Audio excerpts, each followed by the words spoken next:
deliberate creation is delicious, and creation by default, less so. In fact, creating by default, it's terrible. If you don't know what's coming to you and what it is that you're doing that is causing it to come, then you get into a mode of futility where you're blaming others, needing them to be different. And the reason that so often that happens with humans is because you are natural harmonizers. You are born with every aspect of your being seeking harmony.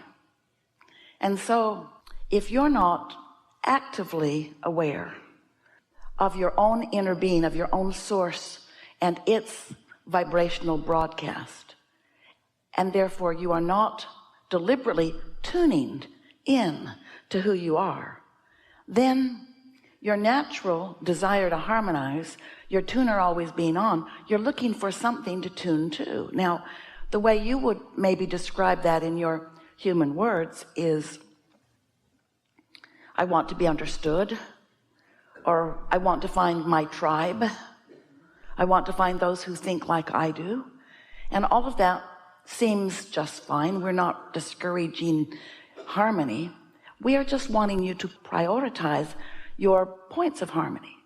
We're just encouraging you to understand that you are an extension of source energy, and that source energy, who remains non-physically focused, is broadcasting to you continually.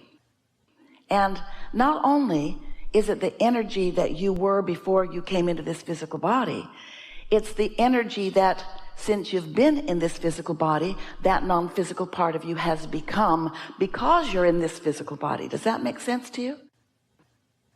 Probably not at all. You're an extension of source energy, sifting and sorting and evaluating and deciding and launching your rockets of desire or rockets of preference.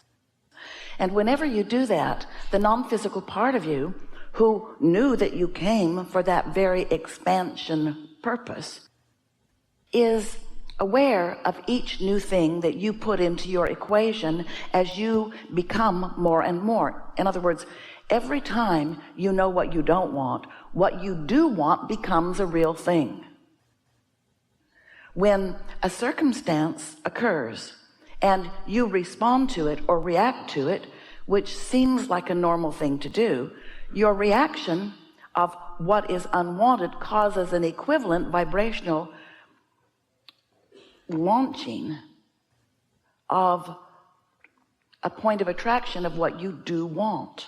You cannot be in a moment where unwanted does not produce wanted.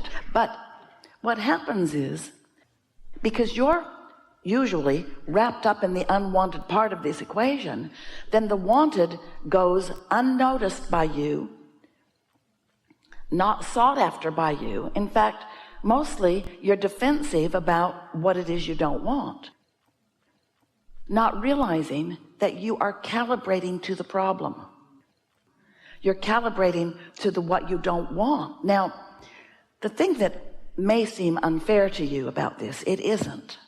But it may, until you get the whole picture understood and are actively calibrating deliberately. It may seem like when something happens that it's normal to have a knee-jerk response to it, and it is. But it's not normal to make a lifestyle out of that knee-jerk response. It's not normal to band together with others and complain in louder and louder voices about what you don't want, because what happens is you practice a vibration that doesn't let you move in the direction of your solution. And so this is what's weird and tricky and wonderful about all of this, is that the more you complain, the more you ask for more, the more your inner being becomes the solution. The more you focus on the problem, the more your inner being becomes the solution. So the potential of you tearing yourself apart with your unwillingness or unknowingness to turn in the direction of the solution sooner is what keeps you on edge. And you know, it's not big things that keep you from calibrating to who you really are. It's those petty, little, inconsequential things that should not be ruffling your feathers, but do ruffle your feathers because your feathers are ruffable. Your chain is yankable, your goat is gettable, your buttons are pushable. Esther said the other day to our friend, I keep leaving my goat out where others can get it. I wouldn't leave my goat right out there, nobody would get it. And there's something to that. In other words, if you practice, if it is so important to you that you harmonize with this one and this one and this one and this one and this one, first of all, it's not easy. If there's only one of them, you can pull it off. If you just got one person that you are harmonizing with, you can pull it off for a while till you want to kill them. But if there are 2 of them or 3 of them or 4 of them, if there are more people that you are practiced at harmonizing with, and if they should, this hardly ever happens. It always happens. They want different things from you. Now you're in deep doo-doo, because now you have to keep them apart. Never let 2 people who want different things from you in the same room at the same time, because you get outed right away. They're watching to see if you're harmonizing with that one, and if you do, you're in trouble. You know we're right. So what we're getting at here, we know you get this, but you're going to get it more as we play together today, because we want you to realize that you are an extension of source energy and will always be source energy.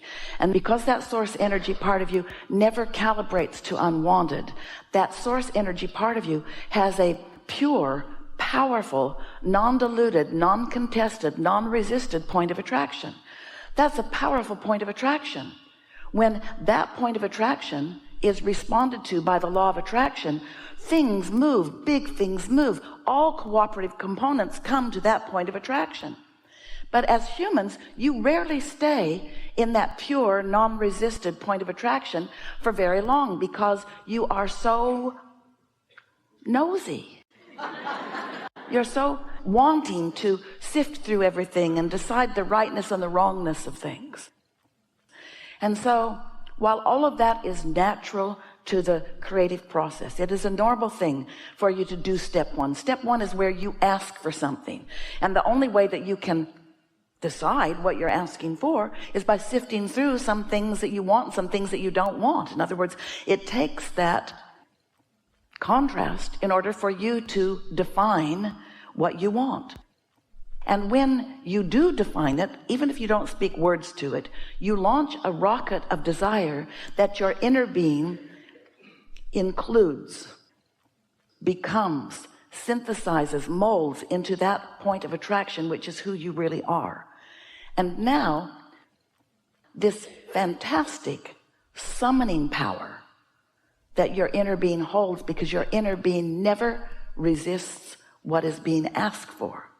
Now there is a strong, powerful, you could say forceful, you could say relentless, steady attraction on your behalf.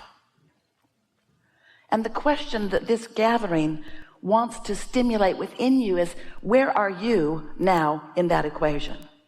Are you going with the flow with what you want, or are you still in a state of protest or validation or defense? Are you still pushing against what's wrong? Or are you going with the flow of what's right? Are you a vibrational match to the solution? Or do you remain a vibrational match to the problem? So we want to show you how really easy it is to calibrate to your success rather than letting the conditions that surround you calibrate you. And there are a couple of things that we want to emphasize with you. One is that if you can calibrate before the condition descends on you, you have a much better chance of controlling the frequency of yourself and therefore your point of attraction. But if you have not gotten out ahead of it, if you haven't been deliberately quieting your mind, if you don't meditate on a regular basis, or if you're not basking or looking for positive aspects on a regular basis, if you're just an observer of life, and we want to say to you that most people offer most of their vibration in response to what they are observing. And in this world today, there is such a plethora to observe of both wanted and unwanted that most people have a very mixed bag of vibration that you are offering at any point in time, which means your goat is gettable. It means there's something within you that very well could harmonize with something that someone walks in the room, and let's say into your room, into your space, and let's, for sake of this analogy, say that they've not been meditating and they've not been reaching for alignment with who they really are, and they're not in a state of love or appreciation. They are really in a mean, ornery, vulnerable feeling, defensive state.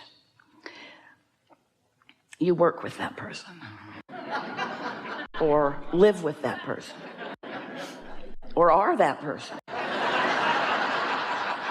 So that person walks into your space, and let's say that you've lived everything that that person is ornery about yourself. You also have felt undervalued or unseen or not noticed or not cared for. You've had some of those feelings in response to the way your life has been going for you. So you have some active vibrations within you because your vibration on every subject is where you last left it. Now, it may not be active right now in this moment, but the probability of it becoming active, if it's where you last left it, and it always is a sure thing. So you didn't meditate, and you're not tuned in, and you're not tapped in, and you're not turned on, and you're not feeling good, and you haven't been basking. You just showed up there where this other person showed up.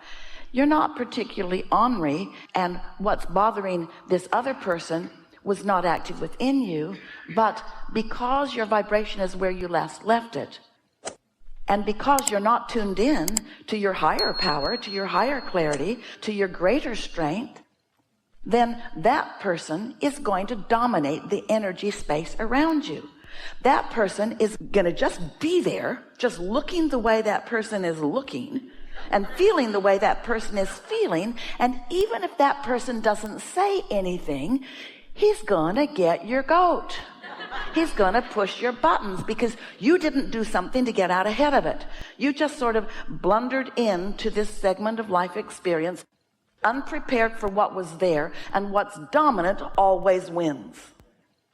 So if you get out ahead of it, then you have a much better opportunity of not having such a bumpy ride.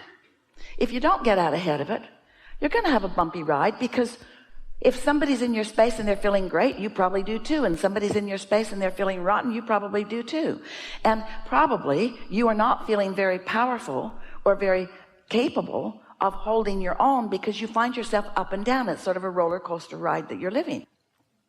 And so then you usually do what most people do. You start blaming others for how you feel, which makes you want to join together with clubs. In other words, you want to join together in groups of people that feel more like you feel, so that your ride isn't so rough.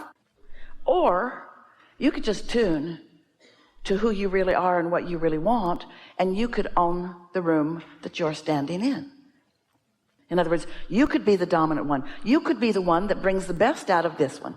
Either this ornery one rises to the vibration that is you and sees the humor in what he's living or whatever, or walks right in and walks right out, because you've got a powerful thing going on. One who's connected to source energy is more powerful than millions who are not. It's the difference between a firecracker and an atomic bomb. We can't even explain in enough ways to let you know the power of alignment.